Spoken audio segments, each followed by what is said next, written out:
আসসালামু আলাইকুম রহমতুল্লাহ। আজকে আমরা ৮ নম্বর অঙ্কটা করব। অঙ্ক শুরু করার আগে আমরা একটু প্রশ্নটা পড়ে নিই। এখানে কি লেখা হয়েছে যে ৬,৫০০ টাকা যে হার মুনাফায়, মানে এখানে মুনাফার হারটা এখানে উল্লেখ করেনি। মানে এটা উজ্জ্বল আছে, এটা খুঁজতে হবে নাকি? যে হার মুনাফায় ৪ বছরের মুনাফা আসলে এত টাকা হয়। ওই একই হার মুনাফায় কত টাকা? মানে এখানে কত টাকা রাখলে ৪ বছর মুনাফা আসলে ৪ বছরে মুনাফা আসলে এত টাকা হবে। তাহলে আমরা আটকা পড়েছি এখানে শুরুর দিকেই। এখানে মুনাফার হারটা নাই। এই হার অনুযায়ী তো এখানে হিসাব করে দেখতে হবে কত টাকা রাখলে আমাদের এত টাকা আসবে। ঠিক আছে। আমরা অঙ্কটা এইটুকু ধারণা নিতে পারি যে দেখো, এখানে ৬,৫০০ টাকা যদি রাখি, দুটোতে মুনাফার হারটা একই, তাই নয়? আবার ৪ বছর ৪ বছর সময় একই। তাহলে এই দিকে তো কোনো পরিবর্তন নেই। ৬,৫০০ টাকা রাখলে আমার ৪ বছর পর আসতেছে দেখো ৮,৮৪০ টাকা।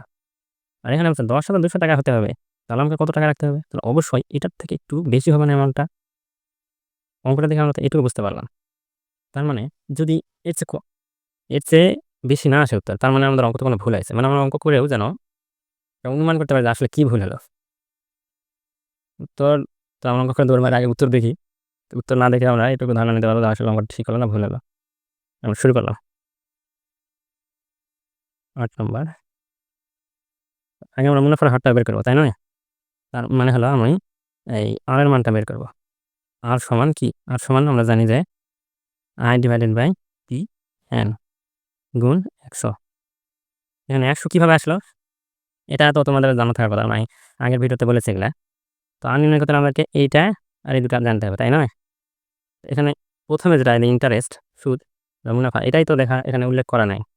তোমরা বইটা খুলে দেখতে পারো। ওখানে ৬,৫০০ টাকা আসল আর মুনাফা আসলে কত এটা দেওয়া আছে। মুনাফা আসল থেকে যদি আসলটা বাদ দেই, তাহলে আমরা কি পাবো? মুনাফাটা পাবো, তাই নয়? তো দেওয়া আছে কি?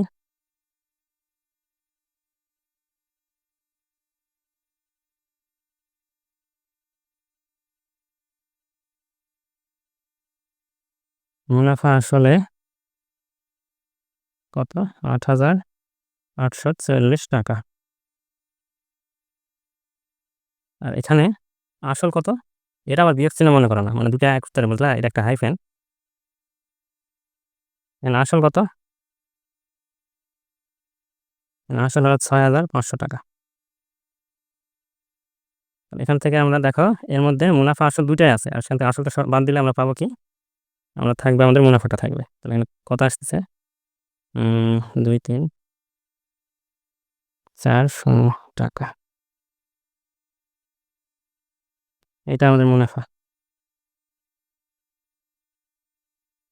আর সময় তো আমাদের দেওয়া আছে এবং সময় কত? সময় আমাদের ৪ বছর। তাহলে সময় পাইছি, মুনাফা পাইছি, সরি আকার দিতে ভুলে গেছি। আসলও পেয়ে গেলাম। তাহলে এবার এটা আমরা এখানে বসাতে পারবো। আমরা সূত্র লেখার সময় এটা তো অবশ্যই লিখি, তাই না? যে আমরা জানি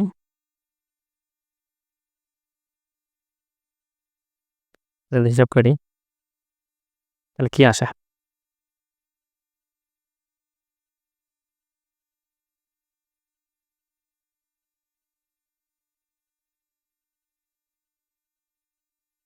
এখানে ১০০ টা কিভাবে আসলে এটা আমি আগের ভিডিওতে বলেছি কিন্তু।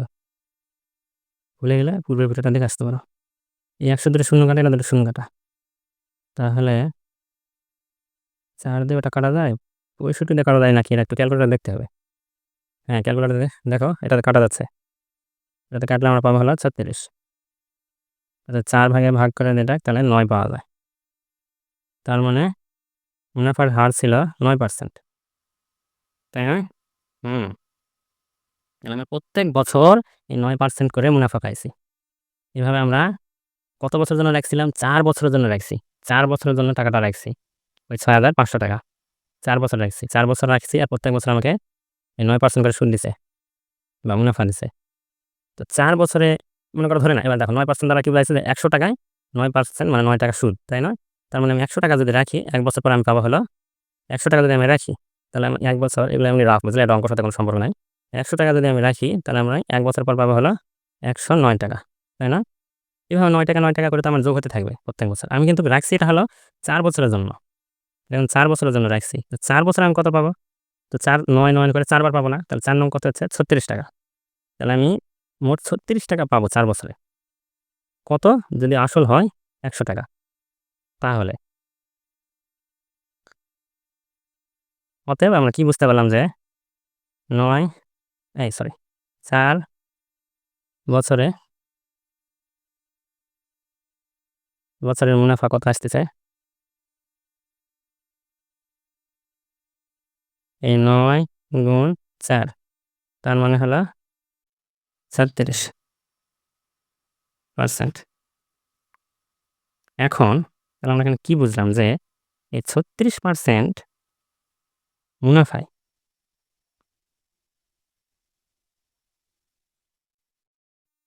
36% মুনাফায়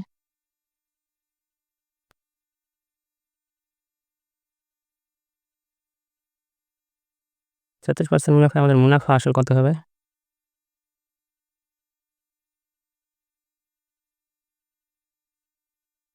100 মধ্যে আরো 36 টাকা বেশি পাবো 4 বছরে নাকি? 4 বছরে আমরা 100 যদি রাখি তাহলে পাবো কত? 136 টাকা।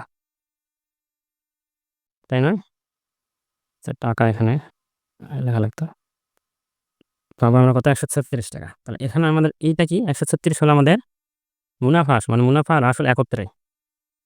আর 100 টাকা আমার কি এর শতকরা অনুযায়ী আমি ধরলাম যে 36% দ্বারা কি বোঝাচ্ছে যে 100 টাকা রাখলে মুনাফা আসলে সেটা 136 টাকা হবে।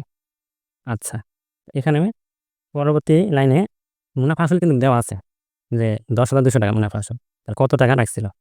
না আসলটা কত? ওই অংশটা আমরা পরে লিখব না। ওইটা কিন্তু আমরা সাজানোর সিস্টেম অনুযায়ী ওই অংশটা লিখতে পরে আমরা এগুলো প্রাইমারি লেভেলে শিখছি যে অঙ্ক কিভাবে লিখতে হয়। যেটা যেটা চাইবে সেটা আমরা পরে লিখব। তাহলে এই অংশটা আগে লিখতে হবে যে এত টাকা মুনাফা আসল যদি এত টাকা হয় তাহলে আমাদের আসল কত? 100 টাকা। আচ্ছা, লিখি। না, মুনাফা আসলে কতটা আগে লিখি। মুনাফা আসল 100 কত? 36 হবে না? দেখো আমি ভুল করতেছি। 136 মুনাফা আসল 136 টাকা হলে আসল কত? আসল আমাদের দাঁড়াবে 100 টাকা।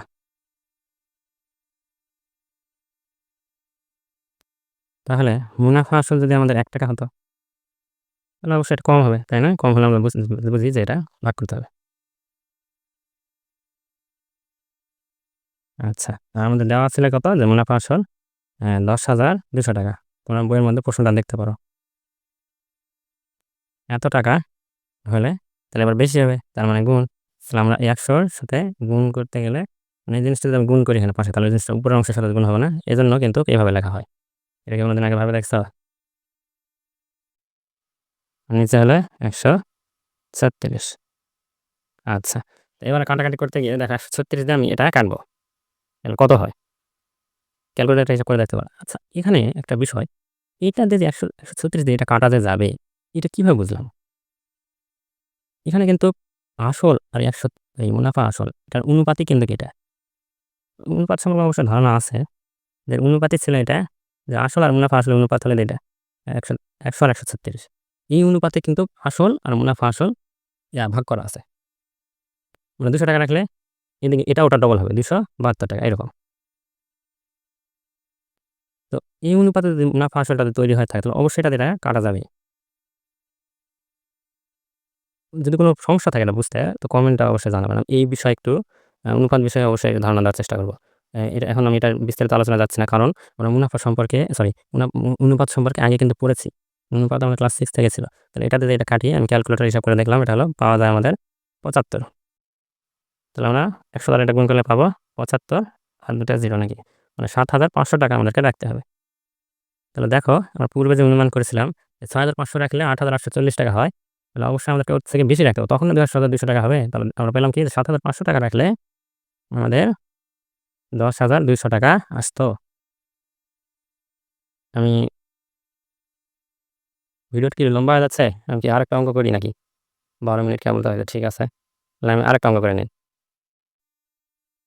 ভিডিও আর কতই ছোট বানাবো? ৯ নাম্বার অঙ্কটাও করে নিই আমরা।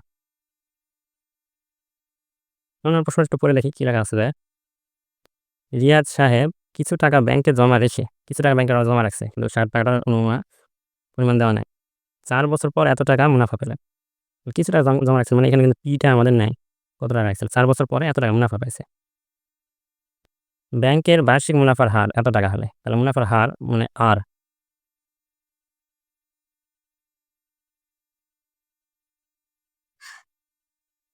মুনাফার হার মানে আর, এখানে আর এর মানটা দেওয়া আছে P9, N আছে, আর হলো মুনাফা কত মানে এটা কি আয়।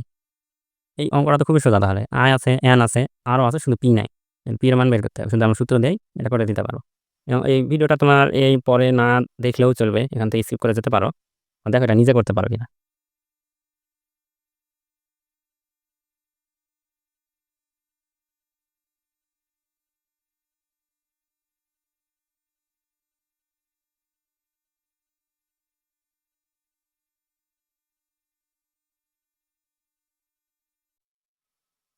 এই লেখাগুলো কি ভালো দেখা যাচ্ছে? ওই পৃষ্ঠার লেখা আবার এখানে উঠছে তো।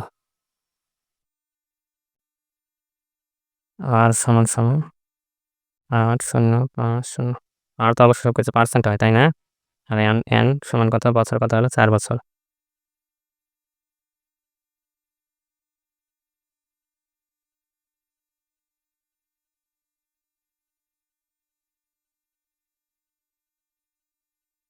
পি সমান কি? পি সমান সূত্রটা কি জানা আছে? আমি এর আগে কিন্তু এগুলা বলছি যে কিভাবে এই একগুলো আসে, ই সমান কি আর সমান কি, এটা মূল সূত্র থেকে কিন্তু এই সাইড চেঞ্জ করে আসছে। তো পুরো ভিডিওটা না দেখে থাকলে দেখতে পারেন। আর এখানে গুণ 100 হবে, কারণ এখানে 100 কেন হলো এটা কি বলতে পারবেন কেউ? আমরা তো সূত্র মুখস্থ করে নেই কিন্তু বুঝতে পারি না এটা যদি এই 100টা আসার কারণ কি, এটা যদি না জানা থাকে। আসলে সূত্র এমনি এমনিতে আবিষ্কার হয়নি, এমনিতে এরকম রূপ নেয়নি। তো অবশ্যই কমেন্টে জানান, আমি এই সূত্র বিষয়েও একটা ভিডিও অবশ্যই তৈরি করবো যদি সমস্যা হয়। আর যদি জানা থাকে তো আলহামদুলিল্লাহ, আমরা পরবর্তী ধাপে যাই। এখানে সুদ দেওয়া ছিল, মানে মুনাফা দেওয়া ছিল কত, 4,760 টাকা। আর কত ছিল, আর হলো 8.50, আর এদিকে এন হলো 4 বছর, গুণ 100। তাহলে এটা আমরা হিসাব করি। এটা ক্যালকুলেটরে তোমরা তুলে হিসাব করতে পারো, আমরা তখন ক্লাস 8-এ অবশ্যই ক্যালকুলেটর ব্যবহার করতে দিও, আমাদের পরীক্ষার হলে তো ব্যবহার করতে দিও। ক্যালকুলেটর এটা হিসাব করি।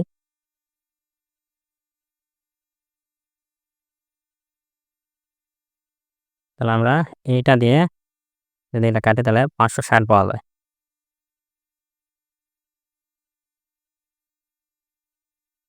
আবার এটা দিয়ে যদি এখন এখানে এই যে এই 4 দিয়ে যদি এটা কাটে তাহলে কত হয় দেখি।